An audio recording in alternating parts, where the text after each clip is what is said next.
Oke, udah tambah orang. Apa kabar nih? Sudah ada Zahlan, sudah ada RDT, Aranjani, Brembo, Al-Ghifari, Zahlan, itu dia, Habib bin Narif. Wah banyak nih. Wah ngejek nih Brembo nih. Apa kabar semuanya kawan-kawan yang sudah bergabung? Baik ada. Cemano di sana aman-aman? Corona gini aman? Semoga aman ada. Di hari ini kita nunggu Bang Akil dulu ya, lagi baru sampai dari rumah sakit Abang tuh, jadi sholat asar dulu.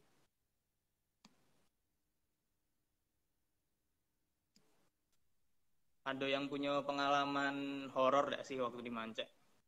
Kalau aku dewek sih, dulu kan tinggal di... Suara saya ada?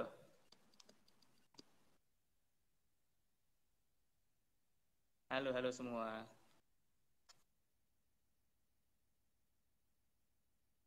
Suara saya kedengaran gak ya? Ada yang sudah gabung?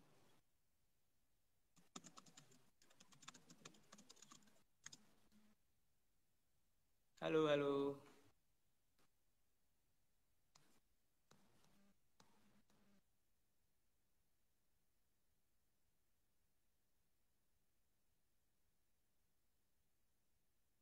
Oke, Brembo berarti nih, kurang nih. Cari sinyal dulu, Brem. Jadi nak cerita apa tadi aku? Oh iya, cerita horor di GSG. Kawan-kawan yang muda-muda mungkin lah tidak pernah lagi ada cerita di GSG ya. Jadi dulu tuh aku kan lagi bullies tuh ya, lagi bullies malam. Ndak seram sih sebenarnya ya, cuman cerita baik. Ngisi waktu. Dulu tuh bullies malam jam 12 jam 1-an tuh kan masih bangun lah masih nonton anime. Waktu itu tuh ingatnya aku nontonnya Sword Art Online tuh yang season 2. Waktu itu ya masih di Alfheim gitu kan. Nah, jadi jam setengah 1 tuh masih ngobrol sama Fajar sama Fendi, kakak angkatan 6 dulu dah.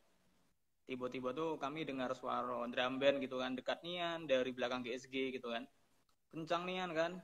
Awal-awal ya kami mikirnya apa ya, itu biasa basic paling yo uh, ada anak TT gitu kan ya, latihan drum band gitu kan, marching band gitu kan. Tapi setelah aku pikir-pikir lagi kok setengah 1 latihan marching band gitu kan, malah dekat nian lagi kan di belakang GSG. Wah ya sudahlah, habis itu tidur pura-pura menjem pak, mata kami menjam, hilang suaranya.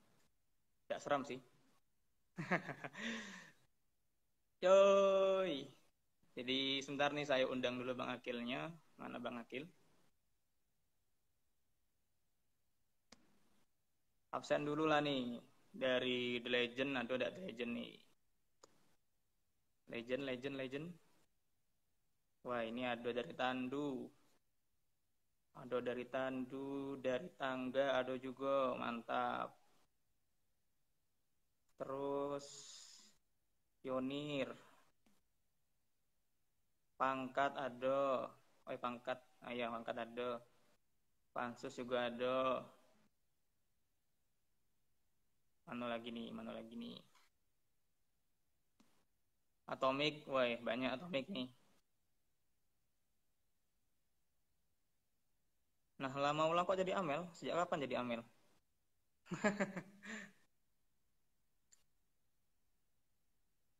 Real Koza, angkatan 12 ya, apa 13? 13 ya Real Koza ya?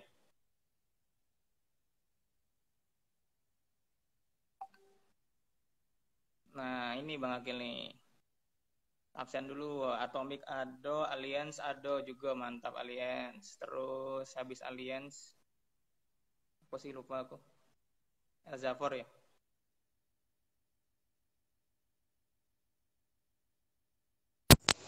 Agnisio, oh iya. Kalian Agnisio, habis Agnisio baru. Halo Bang. Halo, dengar nggak? Tes? Dengar Bang. Nampak Bang, suaranya mantap. Nampak, dengar. Lagi. Suara nampak atau dengar? Dengar. Dengar ya? Bentar. Kondisikan dulu. Yoi, Loh, Agnesio ini Ado, Por Ado, Rosia Ado, Edjivan mana Edjivan nih? Ada Edjivan nggak? Edjivan saya udah tahu di mana orangnya. Terus ada juga zaman. Jadi anu Bang ya, saya buka dulu Bang ya. Assalamualaikum warahmatullahi wabarakatuh kawan-kawan semua. Waalaikumsalam Jadi warahmatullahi wabarakatuh. sekarang kita ada di segmen terpesona, tapi bukan yang terpesona gitu kan. Kita terinspirasi dari situ sih sebenarnya. Tapi kan kita punya apa namanya itu? Punya singkatan. Jadi terpesona itu adalah singkatan dari teman bicara profesi bersama alumni kita. Entah dari mana caranya bisa jadi terpesona. Maksa dikit sih, tapi tidak bagus. Oke, jadi sebelumnya kita sudah punya namanya tuh ICJ Talks ya kawan-kawan ya. ICJ Talks itu adalah sebuah wadah buat kita sharing sama alumni kita. Tapi kan sekarang kita sudah punya pengurusan baru, sehingga sama pengurusan yang baru ini, ICJ Talks itu kita breakdown. Jadi segmen-segmennya itu sudah lebih spesifik, sehingga harapannya ICJ Talks bisa, terpesona ini bisa merangkul dari semua sisi. Ya Bang Akil. Iya, siap. Yoi. Oke. Setelah itu kami di sini pada hari ini bersama dengan saya Dika Dayu dan juga Bang Akil dari angkatan 3 ya Bang ya. Dari tangga ya, angkatan 3. Dari tangga. Oke, jadi pada hari ini kita bakal bicara sedikit tentang program studi pendidikan dokter, profesi dokter, serta gimana sih kehidupan kawan-kawan alumni sebagai dokter di masa-masa pandemi ini. Dan kami juga nanti akan sedikit berbicara tentang edukasi, tentang sedikit seperti corona sekarang yang melonjak terus sampai 14.000 kasusnya, luar biasa kawan-kawan. Kita jadi nomor 1 di Asia Tenggara. Padahal dulu paling buncit sih, tapi karena banyaknya hal-hal ini akhirnya kita sangat-sangat tinggi sekarang. Tentang vaksin juga nanti akan kita bahas bareng-bareng Bang Akil yang sudah expert pada bidangnya Bang ya. Yoi. Amin. Oke Bang Akil, jadi mungkin kita ngobrol-ngobrol dulu ya sekilas nih. Bang Akil sekarang lagi kerja di mana nih Bang? Kalau sekarang ini maksudnya langsung ya? Langsung berarti ya, Dik ya? Iya, kita ngobrol-ngobrol ya, Bang. Ngobrol-ngobrol beda ya. Kalau sekarang aktifnya lagi di Tanjung Pinang, Kepulauan Riau. Kota Tanjung Pinang itu 1 jam lah dari Batam. Ibu kota Kepulauan Riau, aktif di dokter umum di Rumah Sakit RSUD Raja Matabib Kepulauan Riau. Oke. Di Raja Matabib, Bang ya. Raja Tabib Iya. Luar biasa. Bang, saya nak tanya nih Bang. Abang kan sekarang sudah jadi dokter Bang ya. Jadi dulu tuh sebelum jadi dokter waktu masih jadi anak manja, itu tuh kenapa Bang Abang bisa kepikiran mau jadi dokter Bang?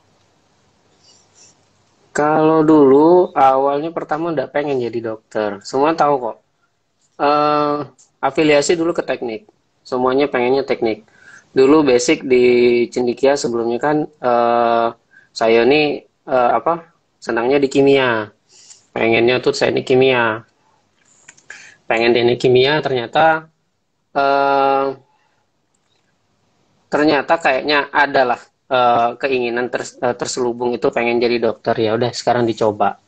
Pertama kali waktu cek waktu tes 2012 itu kan cuma ada SNMPTN. SNMPTN-nya itu dalam 2 undangan sama tertulis, ya kan.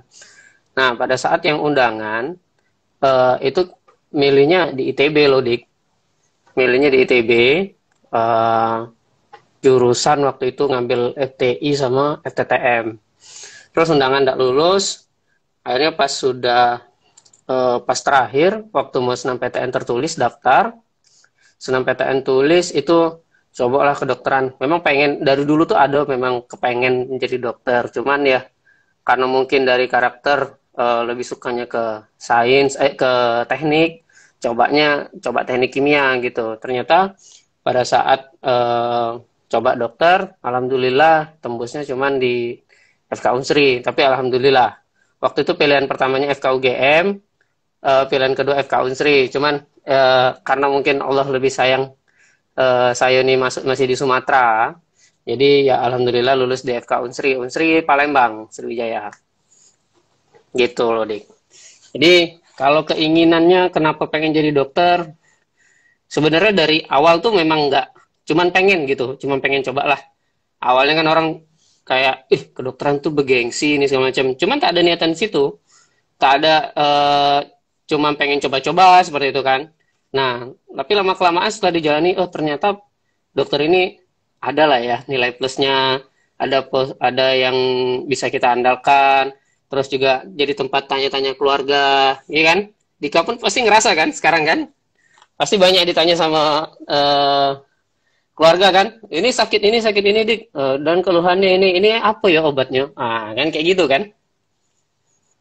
Tapi ya kalau dari awal memang keinginan yang pengen banget jadi dokter tuh enggak. Tapi alhamdulillah jalannya di situ. Oke, Mungkin itu jadi Dik. gitu Bang. Ada lagi. Berarti tidak ada sama sekali Bang, apa tuh kayak dorongan dari orang tua gitu, apa dari sekitar gitu, ada tidak Bang kira-kira Bang? Apa emang kayak gitu Bang tadi Bang? Kalau di keluarga itu kami keluarganya merdeka. Dalam artian orang tua itu akan membiayai kuliah tergantung minat anaknya mau di mana. Nah, contohnya kalau abang kan di kedokteran, itu pun kemarin orang tua tuh kaget, orang tua terkejut lah ya. Eh, Kenapa kok tiba-tiba jadi pengen dokter gitu, nah, pengen ngambil jurusan kedokteran gitu. Terus ternyata setelah itu dicoba, alhamdulillah emang jalannya di sana berarti kayak gitu. Jadi intinya cita-cita itu ini ya, kalau misalnya kita ambil hikmahnya dari sini ya, cita-cita itu tuh bukan kita harus kejar. Dulu pengennya teknik industri, teknik kimia. Nah, tapi ternyata masuknya di kedokteran. Dijalani alhamdulillah ya. Ternyata eh, ternyata asik gitu. Ternyata asik ya lanjut kita pendidikannya kita ikutin. Lama-kelamaan kita selamin karena dari keluarga juga enggak ada minatnya nyuruh maksa harus ke dokter, enggak gitu. Ya, tapi apa yang kita pilih itu harus kita pertanggungjawabkan. Toh, jadi ya harus sampai selesai gitu. Oke, oke, mantap Bang.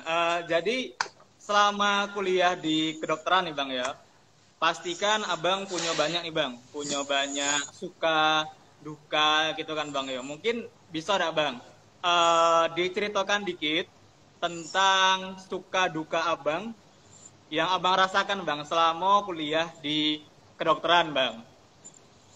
Kalau suka duka, dukanya sih namanya ya.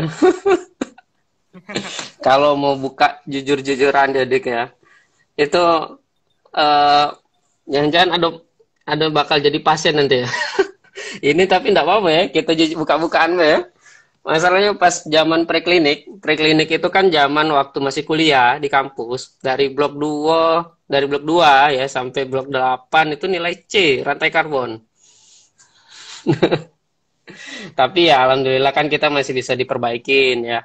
Diperbaikin, dicoba belajar. Ternyata memang dalam hati awal-awal semester 1 semester 2 tuh enggak terlalu kita jalani serius.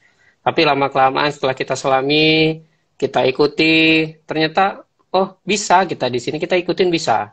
Kayak gitu. Jadi nah ini sampai ada yang ngomong dia tidak jadi orang masuk FK Kak katanya. Kata siapa? Kata Latif ya. Tapi sebenarnya mau masuk FK tidak apa-apa. Memang cita-cita kan namanya dokter itu kan rata-rata pasti ditanya anak-anak waktu kecil itu cita-citanya mau jadi apa? Pasti jawabnya dokter kan. Ya kalau misalnya memang cita-cita awal jadi dokter ya lanjutkan, tidak ada masalah gitu. Nah ternyata nanti setelah itu dijalanin sanggup atau tidak itu kan tergantung dari kitanya. Masalahnya pendidikannya udah lumayan panjang, tapi sebenarnya kalau misalnya diikutin, kita sabar, nggak usah kita terlalu harus nih jadi dokter gini-gini enggak. Tapi kalau memang pengennya jadi dokter, saya harus apresiasi dan itu harus bagus ya. Memang harus ditekunin ya. Oke ya Dika ya. Iya bang. Jadi dulu tuh sempat kepikiran bang sama saya bang. Kepikiran buat tidak nyaranin kawan-kawan buat jadi dokter. Sudahlah jangan jadi dokter gitu kan. Tapi semenjak dirasa-rasa sekarang ini kan, apalagi nengok para lebih dahulu meninggalkan kita. Jadi saya tuh pengen lah kawan-kawan kalau pengen jadi dokter, ayo jadi dokter. Kita gantikan jasa-jasa dari guru-guru kita yang sudah mendahului kita, ya enggak sih bang? Jadi kalau mau jadi dokter, memang niatnya pengen jadi dokter, gak usah takut. Satu, ada yang bilang kedokteran kuliahnya mahal. Kedua, kedokteran kuliahnya lama. Terus yang ketiga, memangnya udah jadi dokter banyak duitnya? Juga tidak. Jadi yang jelas ada tiga ini sebenarnya yang harus dipertimbangkan. Satu, kalau memang mau jadi dokter, itu jangan money oriented. Jadi pikiran kita bukan dalam duit ya. Memang katanya dokter nanti minimal mapan ini semacam ya, alhamdulillah. Cuman kita nggak tahu sekarang, apalagi zaman corona ini, sebenarnya bukan profesi lain aja, profesi dokter pun sebenarnya banyak yang kena dampak, terutama pada saat yang praktek-praktek umum. Misalnya kalau praktek sedikit di klinik, tiba-tiba ada yang pasien positif atau pernah kontak dengan COVID, misalnya kayak gitu kan, ya jadi resiko, ujung-ujungnya kliniknya didisinfektan lagi, di swab lagi. Nah itu kan jadi sebenarnya nilai susah juga untuk membuka klinik. Apalagi sekarang kalau untuk dokter gigi susah kali untuk buka itu. Harus ada beberapa alat-alat memang harus diperlukan untuk pada saat praktek, karena kita tidak tahu orang itu bebas corona atau tidak, kayak gitu kan.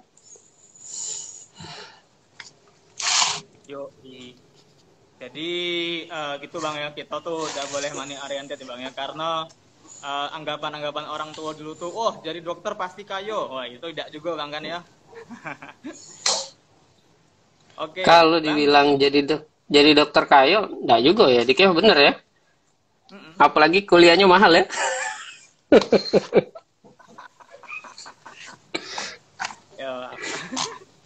Yo begitulah bang ya.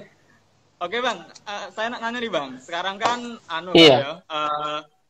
sudah mulai sibuk-sibuk nih enggak sih bang, kayak rotasi segala macam, gantiin kawan-kawan yang kena COVID, gantiin kawan lain, dokter lain gitu kan ya. Jadi kita jaganya kadang kan agak terganggu sekarang bang ya.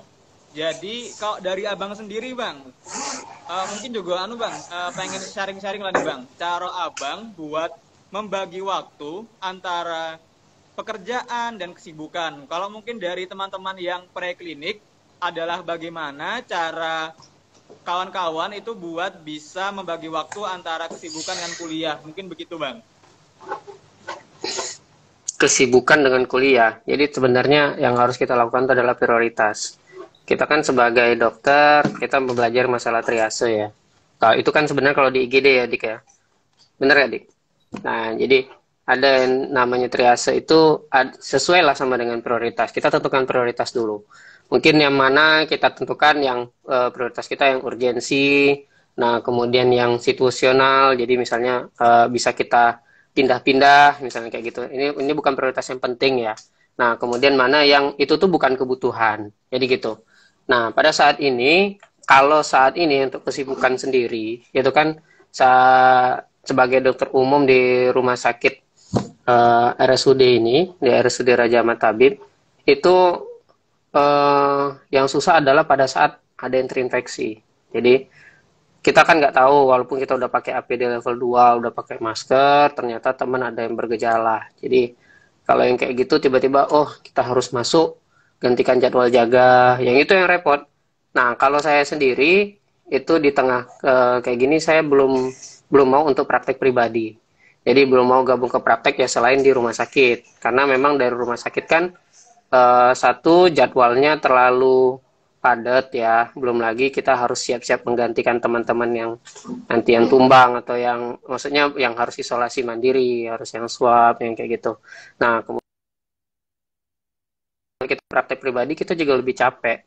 Kalau lebih capek mungkin juga terhadap kitanya, fisik kita, terus kesehatan kita ya. Itu yang harus kita jaga. Yang pertama itu ya selain itu kita harus eh, kebutuhan gizi juga kita pahami ya, untuk kita apa kebutuhan yang kita perlukan untuk pribadi kita. Kemudian satu juga kebutuhan terhadap keluarga, seperti itu kan, ada waktu untuk keluarga juga. Jadi jangan jangan karena dokter itu bisa nanam SIP, bisa naruh SIP itu 3 tempat, semua mau diisi. Jadi kalau untuk sarannya nanti kalau mikir jadi dokter ya, kalau bisa difokusin aja dulu di mana. Lagi pula kan, kalau misalnya kita terlalu capek, kita terlalu banyak kegiatan, ujung-ujungnya drop juga di kita, seperti itu. Oke, jadi emang harus itu Bang ya, kita harus prioritas dan juga tidak apa ya bahasa halusnya ya, tidak tamak gitu Bang ya. Buat Nah, naruh boleh lah, SPP boleh ya. lah. Nah, ini Bang, saya tadi dengar di Abang sendiri kan banyak gantiin jago kawan gitu Bang yo di RS Sano. Nah Bang, cemano Bang keadaan di Riau Bang? Kalau di sini yo di Jogja nih ICU penuh, IGD penuh, kadang ada orang yang penting untuk diselamatkan juga kayak orang apa kayak pasien kanker gitu kan. Nak masuk ICU ternyata ICU-nya penuh. Nah, kalau di sana cemano Bang keadaannya Bang? Kalau di sini, maaf ya, diralat dulu, di sini Kepulauan Riau. Beda provinsi sama Kepulauan, oh ya Riau. maaf, maaf. Riau Kepulauan. Jadi kalau di sini untuk kasus, em, sebenarnya udah lumayan turun ya dibandingkan sebelumnya. Cuman turun itu antara dua, kurangnya di pemeriksaan atau memang kasusnya turun. Ya, kalau saya rasa dan saya nilai di sini pemeriksaannya untuk screening itu lebih berkurang. Kenapa? Karena satu, orang-orang udah mulai jenuh dengan kondisi COVID ini. Dikit-dikit kok nambah lagi kasusnya. Ternyata bahkan kalau kena salah satu nakes itu di swabnya bisa beberapa, itu banyak. Jadi yang bolong misalnya ruangan yang tidak bisa terpenuhi itu ditutup sama nakes yang lain, dan itu yang benar-benar capek kerjanya, itu kita harus kerja ekstra. Nah, jadi kalau untuk perkembangan kasus sendiri di sini itu memang dia lebih turun. Bukan lebih turun ya, lebih relatif stagnan ya, stagnan kalau saya bilang, masih segitu-segitu aja kasusnya. Kenapa? Satu, kurangnya pemeriksaan, mungkin nggak seketat di Jawa. Kalau di sini kan di istilahnya dusun lah, daerah pinggiran lah ini nih, pinggiran luar Indonesia, sisi utara, sisi utaranya Indonesia. Untuk mau diperiksa tuh susah, kita mau minta pemeriksaan itu sangat sulit ya. Nggak di Jawa, tempat labnya banyak ya kan, jadi wajar kalau misalnya dapat orang terkonfirmasi dengan gejala kayak gitu. Cuman yang di sini masalahnya IGD-nya itu nggak bisa eh, bukan dalam artian nggak COVID, tetap ada pasien COVID, ada pasien COVID malah datang lebih banyaknya itu dengan kondisi berat, tiba-tiba udah sesak napas, dia udah nyawanya sudah terancam. Ya memang kepatuhan masyarakatnya agak kurang. Jangankan di sini, saya rasa pun di Indonesia juga seperti itu, seluruh Indonesia juga seperti itu ya. Nah, kenapa datang-datang tiba-tiba kita harus butuh ICU? Nah, kalau di sini kita ICU-nya ada, memang ICU khusus COVID ya, khusus di rumah sakit saya bekerja itu, rumah sakit saya bekerja ya Dik ya, itu tuh ada memang ICU khusus COVID, terus ada juga ICU non COVID. Kalau ICU COVID ya palingan cuman muatnya untuk 3 pasien. Kita 3 pasien sejenis HCU gitu, sejenis istilahnya transit ICU gitu. Nah, jadi mungkin nih edukasi untuk teman-teman semua, apalagi yang di Jawa. Nah, tetap gunakan protokol 3M, memakai masker, mencuci tangan, ataupun menjaga jarak. Dan satu lagi, yang paling penting itu menghindari kerumunan. Yang ini yang tak bisa. Mentang-mentang udah pakai masker, dia berani masuk ke kerumunan. Nongkrong di kopi, warkop, kayak gitu sambil nongkrong, sambil ngobrol-ngobrol. Istilah kalau di Jambi itu bahasa apa? Ngota ya. Nah, ngota. Nah, ngota sambil teriak-teriak, ngomong kuat-kuat, nggak tahu droplet apa redahak itu virus tuh keluar kemana-mana. Nah, kayak gitulah, Dik. Nah, ya itu masalahnya. Iya bang.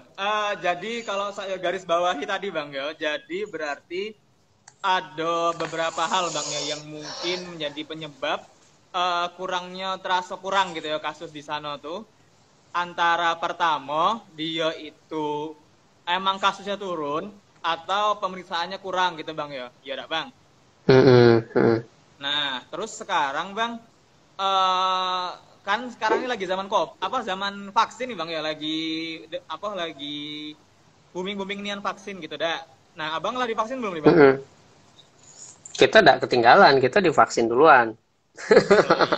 Oh iya. Tanggal 18 kemarin divaksin. Ya banyak orang takut divaksin. Kenapa? Karena satu vaksin yang datang dari Cina. Maaf ya.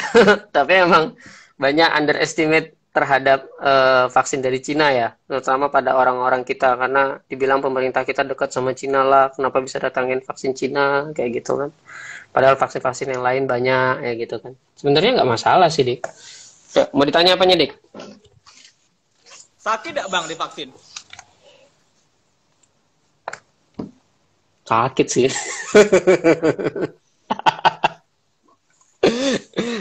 Tapi habis kita ngomong kayak gini jangan tidak mau divaksin ya. Iya, Enggak nggak lah. apa-apa bang. Kalau Jadi sakit kita tuh sama ngasih tahu. sama dengan sakitnya itu sama kayak disuntik biasa lah. Namanya kan suntik. Sekarang suntiknya di sini, di lengan atas. Lengan atas. Kalau kita ngomongnya ini musculus deltoid ya. Di deltoidnya di lengan atas itu kan disuntik banyak eh, ototnya. Apalagi kalau misalnya kayak di bawah nih siapa nih? Fadlan ini. Ah, itu kan ototnya besar tuh kan. Nah, jadi tak masalah lah. Nah, itu tuh. Kalau Dika udah disuntik belum? Udah divaksin belum? Saya bang, kebetulan saya ini kan KTP Bantul sekarang bang ya. Sedangkan Bantul itu masih belum dapat jatah bang kemarin. Soalnya yang Jogja habis vaksinnya bang. Berarti yang Bantul nggak dapat ya? Nggak apa-apa. Nanti kan memang sekarang kalau saya bilang untuk vaksin itu sistemnya kan terpusat, jadi agak sulit untuk pendataannya. Cuman kalau bisa divaksin ya kenapa enggak? Terutama untuk teman-teman yang lain yang termasuk nakes juga. Kalau bisa vaksin sih, kenapa enggak mau divaksin? Memang kalau dari vaksin yang tersedia itu ada vaksin Sinovac, ada vaksin dari Pfizer BioNTech itu dari USA, dari Amerika, dan juga berkolaborasi dengan BioNTech dari Jerman. Kemudian ada juga vaksin Moderna, memang buatan murni Amerika, ya kan? Ada vaksin AstraZeneca dari United Kingdom. Cuman saat ini yang masuk di Indonesia itu dengan Sinovac. Memang kalau penelitian terakhir dari Badan POM itu kalau tidak salah efikasinya berapa? Dika? 65 ya? 65% kan? Nah, 65%. Dalam artian ya 35% setelah divaksin, orang masih bisa kemungkinan terkena infeksi COVID. Ya, makanya walaupun sudah divaksin, kalau bisa tetap kalau setelah divaksin itu kalau bisa tetap menggunakan protokol kesehatan, tetap memakai masker, tetap mencuci tangan menggunakan sabun, kemudian tetap apa yang satu lagi? Ayo, menggunakan masker, mencuci tangan pakai sabun, menjaga jarak ya. Sama satu lagi yang Pokoknya yang keempat Dian itu menghindari pakai protokol kerumunan. bang. Oke, yuk. Kita lihat ya. Bang, ini bang ada pertanyaan nih bang dari Fadlan. Soalnya masih bahas vaksin kan bang, masih bahas vaksin.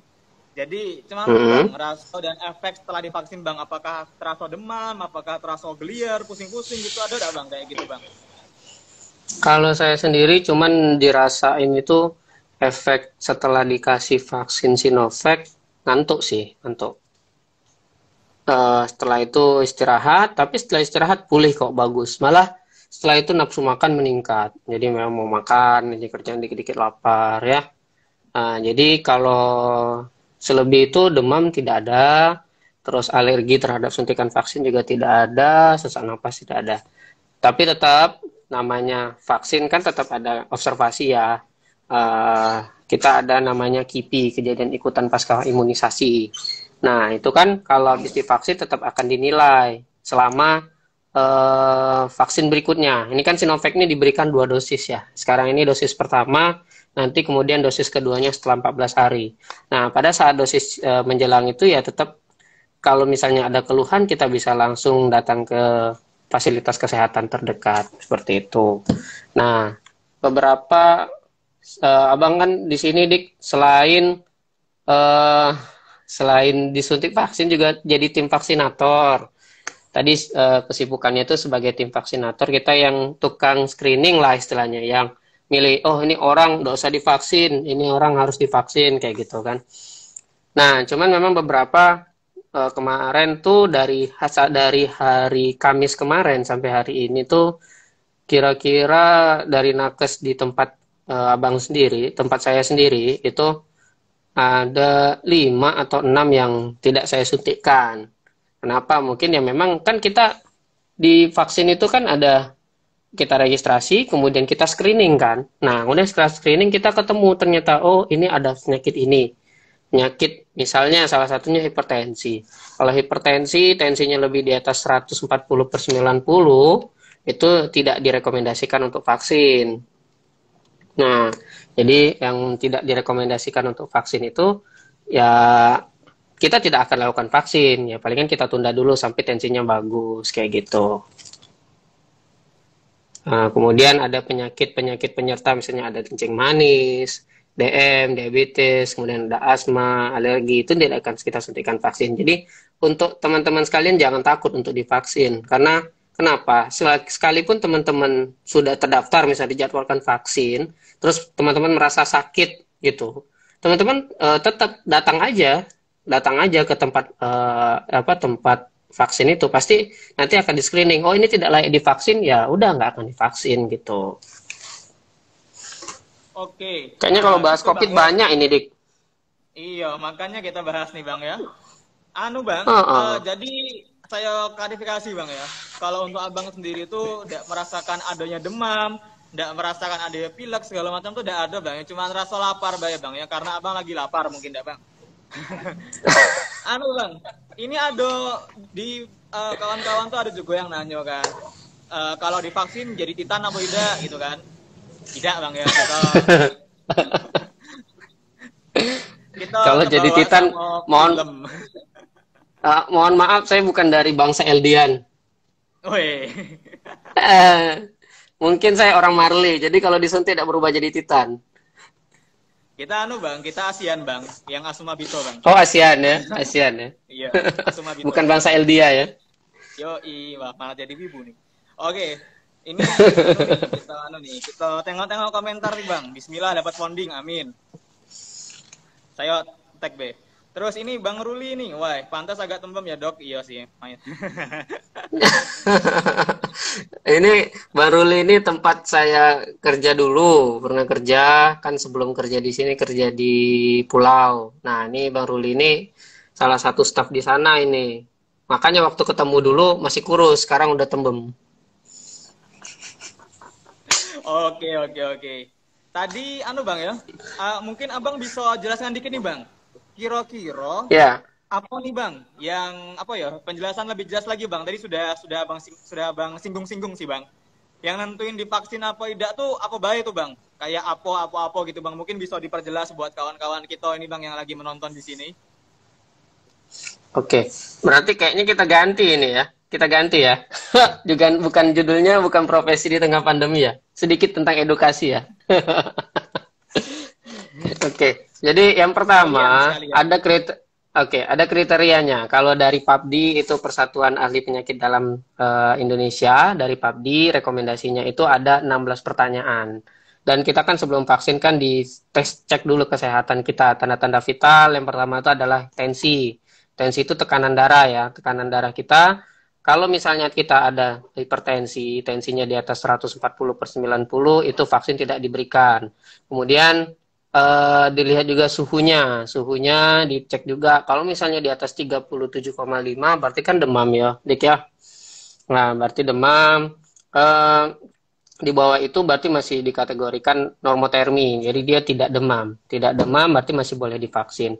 Dari 16 pertanyaan itu yang ingat ya Dik ya, salah satunya yang pertama lagi sudah pernah menderita COVID atau tidak. Sebenarnya pertanyaan pertama ini untuk karena target vaksin kita itu adalah orang-orang yang belum bukan penyintas COVID, orang-orang yang belum kena COVID. Kenapa? Karena saat ini kan vaksin masih terbatas. Kalau bisa yang kita berikan itu adalah orang-orang yang belum pernah kena COVID. Karena kalau sudah kena COVID dan sembuh, itu kemungkinan sudah terbentuk antibodi.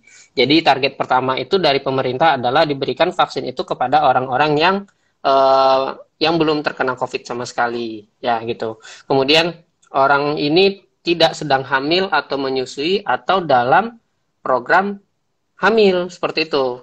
Nah, ini tidak diberikan. Kenapa? Karena belum ada penelitian lebih lanjut terhadap orang-orang yang hamil ataupun menyusui terhadap vaksin ini. Nah, kenapa? Karena pada saat ini untuk sampelnya apakah tega kita meneliti orang-orang dengan hamil terhadap vaksin? Kan kita tidak tega. Dari situ aja ethical clearance-nya tidak lulus ya, kayak gitu. Makanya saat ini yang hamil pun tidak kita berikan vaksin. Kemudian berikutnya ada juga orang-orang yang pernah kontak, saat ini sedang kontak atau sedang di keluarganya itu ada yang terkonfirmasi COVID gitu kan, itu tidak kita berikan vaksin. Kenapa? Kemungkinan dia saat itu terinfeksi. Nah, jadi harus kita swab. Kemudian ada juga yang gejala batuk, pilek, demam, sesak napas dalam 7 hari ini, itu tidak kita berikan vaksin juga. Nah, yang ini penyakit-penyakit autoimun juga, misalnya kayak lupus tuh ya kalau misalnya itu kan termasuk penyakit autoimun, kita jadi lemah, badannya lemah, gampang terkena penyakit. Itu kalau kita berikan vaksin, itu takutnya dia ada efek komplikasi yang lainnya, seperti itu. Kalau lupus ciri-cirinya misalnya sering terjadi pada wanita, itu yang kalau di pipinya kemerahan, terus dia ada nyeri-nyeri sendi, terus masalah ada di urinnya juga, dan ini harus diperiksa sebenarnya. Nggak bisa kita negakkan dia ini lupus atau tidak. Karena nanti ada pemeriksaannya, kita sebutnya anti dsDNA. Anti dsDNA itu untuk memeriksa, oh ini orang ini kena ada lupus atau tidak. Kalau dsDNA-nya meningkat, anti dsDNA-nya meningkat, berarti dia ada penyakit lupus. Kemudian di situ, Dik, masih lanjut nih, Dik, masih boleh? Masih 16 pertanyaan sebenarnya kalau di screening itu. Salah satunya adalah orang-orang dengan penyakit asma atau PPOK atau TBC. Asma itu ya bengek lah ya kalau kita ngomong di Jambi itu ya. Nah, kena debu sedikit dia bengek, kemudian kalau dingin dia jadinya sesak napas, seperti itulah, susah bernapas, kesulitan bernapas.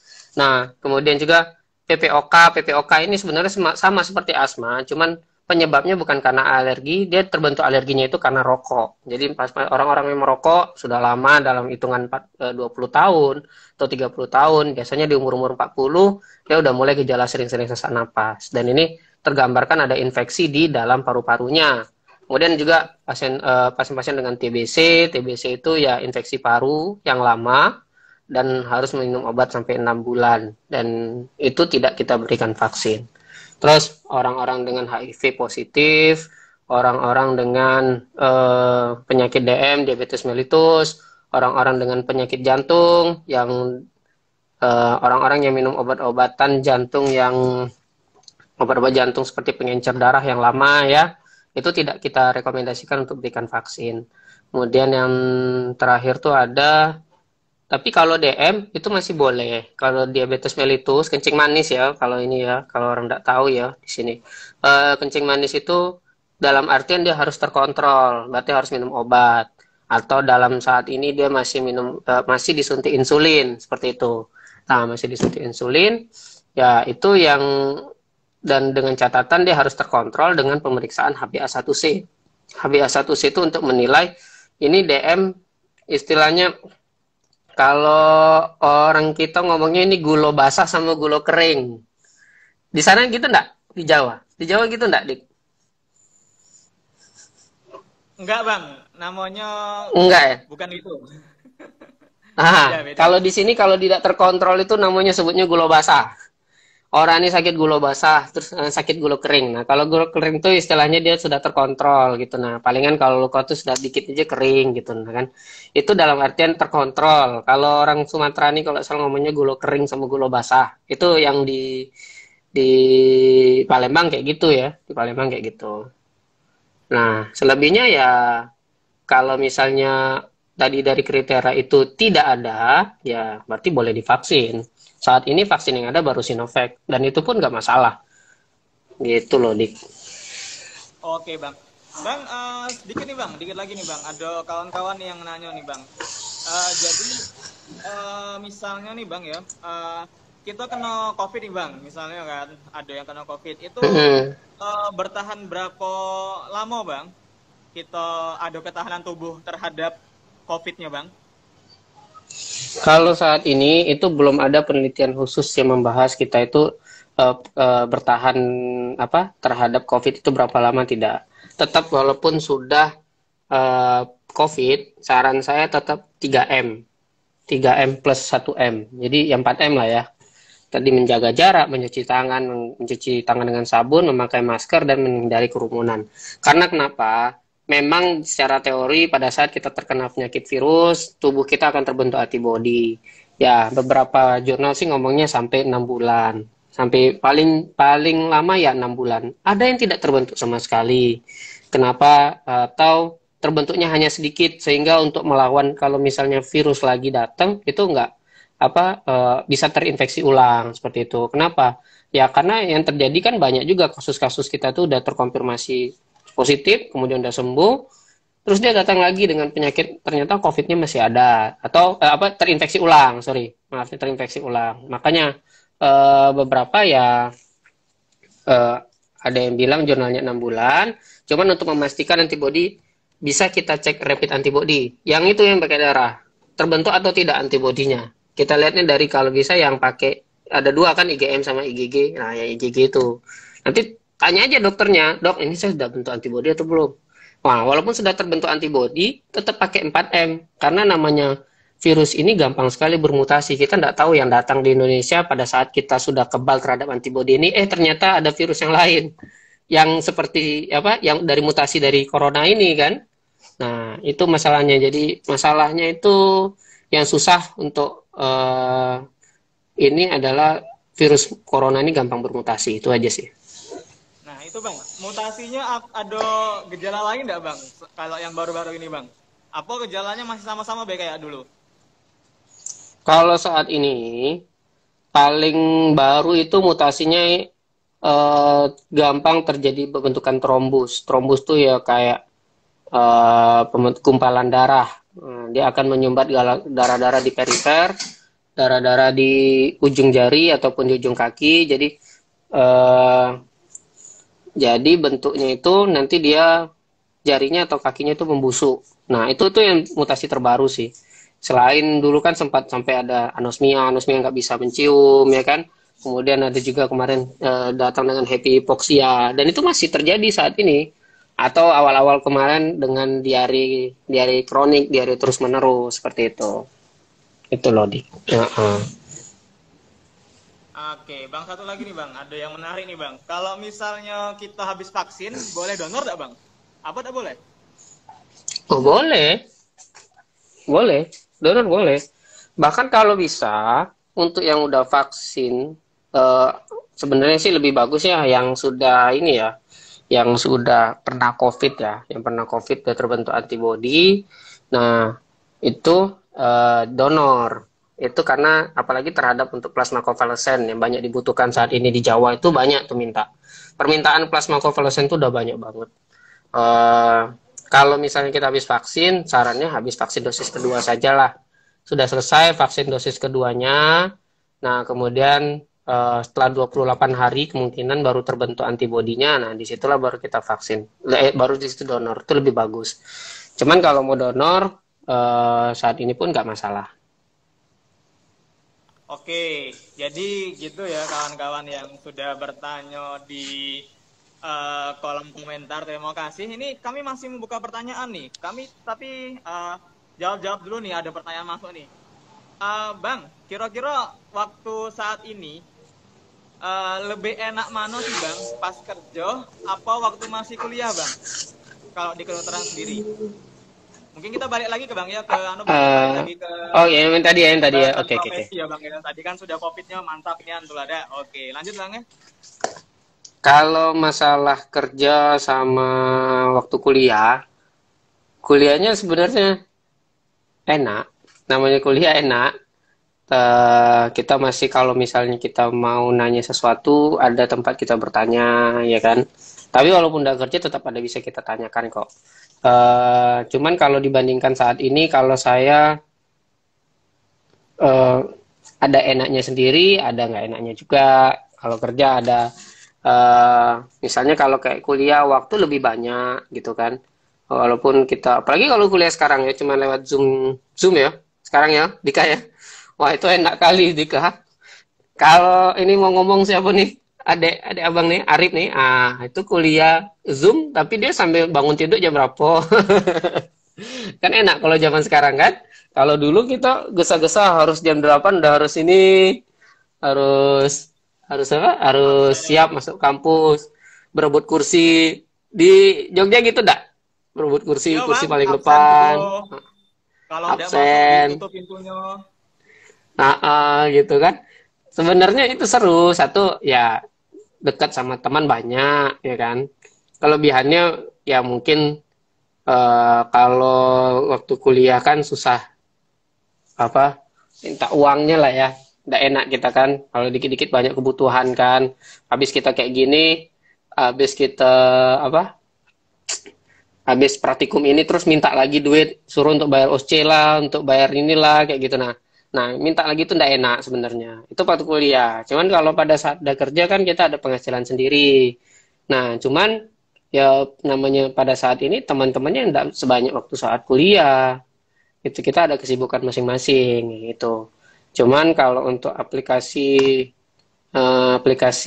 ilmu lebih enak sih pas kerja. Jadi pada saat kita udah kuliah, kita lihat oh kayak kemarin waktu kuliah misalnya ketemu kasus case reportnya kayak gini. Nah pada saat kita kerja, oh ternyata ini loh kasusnya kayak gitu. Nah coba kita kasih terapi ini ternyata bagus. Apalagi kalau dokter ya, mungkin untuk semuanya yang pengen, yang belum, yang pengen, yang masih bingung, masih bimbang mau jadi dokter atau tidak.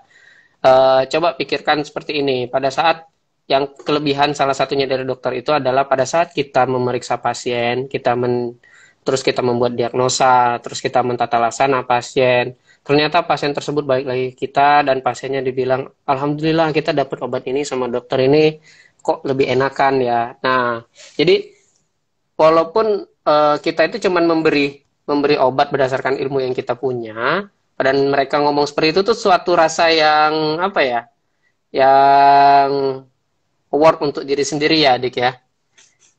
Seperti itu. Nah, itu mungkin untuk yang teman-teman yang masih bingung, aku milih dokter atau enggak. Ya, nanti pikirnya setelah itu, pada saat dirimu sudah bisa memberikan treatment kepada orang dan ternyata treatmentmu itu berhasil dan working, it's work. Nah, itu adalah hal yang paling indah lah istilahnya ya. Bisa lo ternyata, kayak gitu. Dan itu eh, kadang senyum-senyum sendiri, senang-senang sendiri. Alhamdulillah saya udah bisa ngobatin orang kayak gitu. Mungkin Dika pun udah bisa kan, Mbak Koas kan udah bisa lah. Iya bang ya, jadi ada rasa kepuasan tersendiri gitu bang ya dalam hati gitu dah bang. Mm-mm. Walaupun nggak dibayar itu enak. Mm. Nah itu oke bang ya. Jadi anu bang, eh, emang kalau gitu benar lah kalau orang bilang jadi dokter tuh jangan gara-gara apa-apa, tapi harus karena passion gitu bang ya. Karena kita tuh mengejar sebuah kepuasan diri sendiri gitu bang ya. Anu bang, Mm-mm. saya nak nanya ini bang, abang kan sudah berpengalaman nih bang ya, sudah berapa tahun nih bang jadi dokter, dah lama lah dah bang ya. Ada dah bang, abang Dari memberikan kayak, tahun 2018. oh lah lama ya bang ya. Anu bang, Mm-mm. kami minta anu lah bang, minta sedikit tips dan trik dari abang Akil ya, buat kawan-kawan kita nih yang masih di masa preklinik ataupun yang masih di masa klinik. Nah itu tuh kira-kira apa sih bang yang harus kita pegang atau yang harus kita ngapoi gitu, kita lakuin. Nah kira-kira apa tuh bang?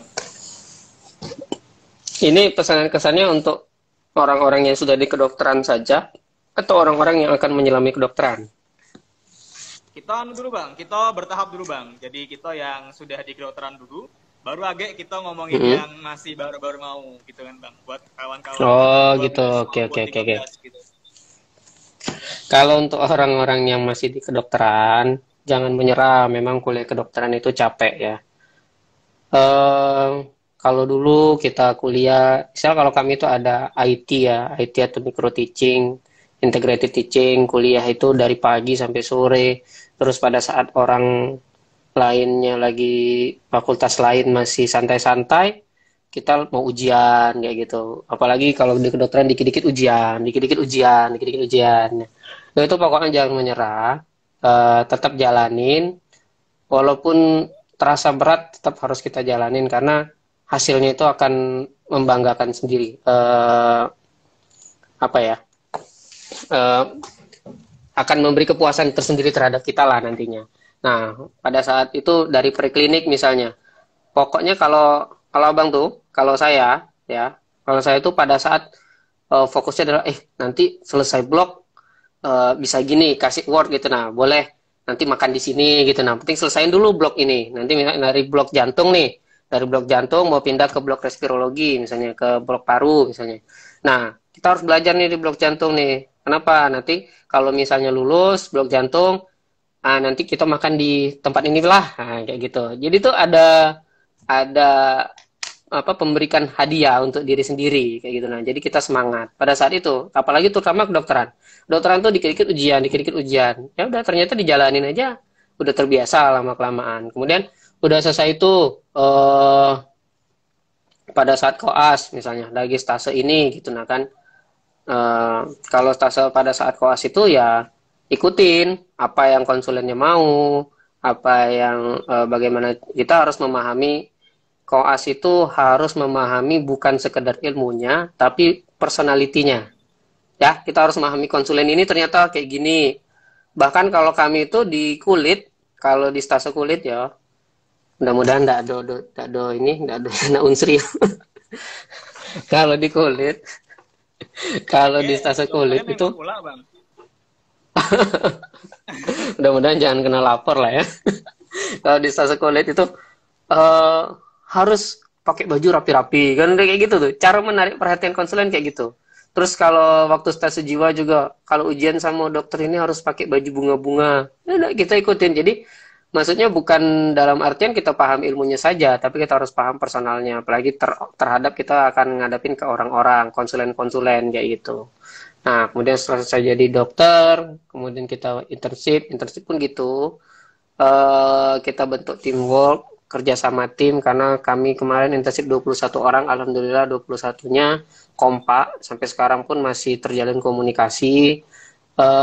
Pokoknya jangan, termasuk koas juga jangan menyusahkan teman gitu. Jadi kalau bisa kita nge-backup teman, apalagi koas tiba-tiba ngomongnya lagi jago di sini, ternyata tiba-tiba dia ngilang gitu kan. Itu kan banyak tuh kejadian kayak gitu ya kan, bikin kawan ngelus dada ya kan. Nah, kalau bisa sih kita nggak kayak gitu. Kalau pada saat teman-teman tuh pada nyari kita lah, kita senang gitu. Nah, karena senang kerja sama kita, bukan karena kita kabur gitu. Apalagi Dik, yang mau Oke. ditanya Dik, bingung nih Dik. Anu bang, kalau kami sebutnya itu tuh koas patologis. Yuk, Sama kami juga mungkin ya. ngomongnya koas pato, koas pato. Oh sama berarti, oke oke. Bang nih terakhir nih bang, mungkin bang. Kita manfaatkan waktu 5 menit nih bang. Pesan-pesan Oke bang oke. buat kawan-kawan alumni atau non sebelum alumni ya bang ya. Sebelum alumni yang misalnya pengen masuk ke kedokteran, kira-kira berikanlah bang nih bang. Take home message-nya bang gitu bang. Ntar lu pikir dulu. Take home message-nya nih, apa ya? Karena kalau mau jadi dokter, yang jelas siapkan mental dulu, ya. Abang nih termasuk saya termasuk nggak tahu ternyata pas sudah jadi udah kuliah kedokteran, ternyata dokter itu bukan sekedar kuliah selesai jadi dokter, nggak, tambah ada koas lagi, ada isip lagi, ada baru bisa jadi dokter. Dulu mikirnya pada saat mau masuk kedokteran itu cuma mikir habis kuliah kedokteran udah jadi dokter gitu. Ternyata enggak. Jadi untuk yang mau kuliah kedokteran, pertimbangkan. Bukannya ini mencegah ya, bukannya tidak mau ya, bukannya jangan sampai masuk kedokteran ya. Jadi kalau bisa masuklah rame-rame kedokteran ini, kita bentuk, nanti kita buat ada organisasinya, mungkin kedokteran cendekia kan sudah ada ya sekarang dik ya. Mungkin nanti kita afiliasikan sama ikatan alumni IC, kita punya ikatan dokter cendekia Jambi. Mm-hmm. Nanti kita afiliasi sama ini salah satu bentuk apa bentuk apa nih dik? Apresiasi. Bentuk apresiasi ya. Ini bentuk perkumpulan profesi kita ya. Nah, gitu ya. Yoi. Itu tempat kita share ilmu, tempat share jurnal, tempat share peraturan kayak gitu, tempat share pengalaman. Itu ada juga di situ ya. Nah, jadi kalau untuk pesan-kesannya untuk adik-adik sekalian yang mau masuk kedokteran, jangan takut, jangan bimbang. Kalau emang pengen jadi dokter, itu cita-cita luhurnya tetap jalani. Memang pendidikan kedokteran panjang, karena prinsipnya adalah long life learning ya. Nah, jadi tidak berhenti, terus menerus belajar seperti itu. Yang jelas, apa dik? Yang jelas jangan takut, siapkan mental, siapkan materi, siapkan semangat ya.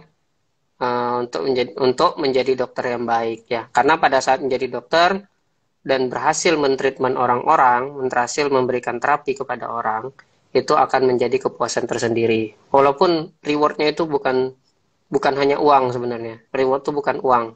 Karena dibilang terima kasih dok, saya udah sembuh. Itu beneran gimana ya? Beneran kepuasan untuk kita sendiri dibilang seperti itu. Apalagi sampai dulu waktu koas pernah dibilang lagi koas kan waktu itu pernah disuruh ganti poli dokter spesialis tuh. Nah, pernah ganti polis dokter spesialis, ngebantu. Nah, pada saat spesialis anak waktu itu, sampai terakhir ditanya, dokter praktek di mana? Dibilang kayak gitu. Oh, saya enggak praktek, Bu. Bilang kayak gitu. Jadi pada saat koas pasti senang kali kan dibilang kayak gitu kan. Jadi kayak orang tuh senang sama kita kayak gitu. Jadi pesan-kesannya siap mental, siap materi, dan siap jadi dokter. Seperti itu aja. Oke, baik Bang. Ini karena waktunya tinggal 1,5 menit ini Bang di Instagram story kita sebelum terputus. Mungkin cepat deh Bang. Dari Abang, 3 kata yang menggambarkan perjuangan menjadi dokter. 1,5 menit lagi ya? Aduh, apa ya?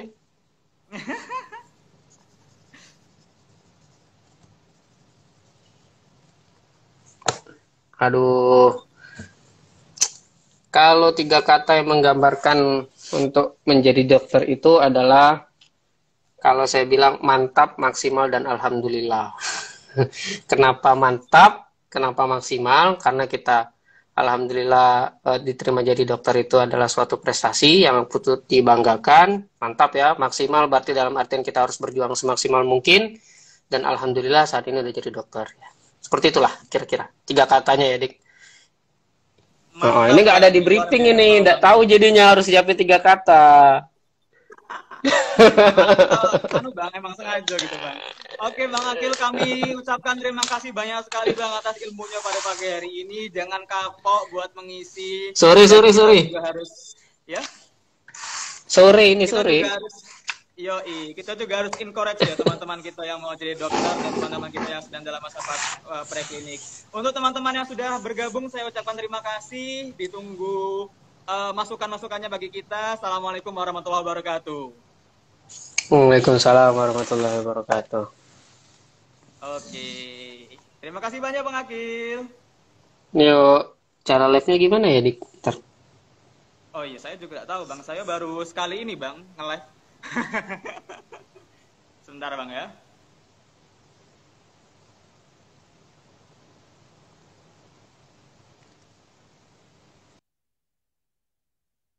Oke, Bang Akil sudah out dari sini. Terima kasih banyak teman-teman yang sudah bergabung. Mungkin nanti dari tim kami akan melakukan evaluasi di story Instagram, monggo nanti bisa diisi teman-teman. Kami mohon masukannya untuk IICJ yang lebih baik dan bermanfaat. Terima kasih, saya Dika Dayu undur diri. Wassalamualaikum warahmatullahi wabarakatuh. Ini cuma cara matikannya.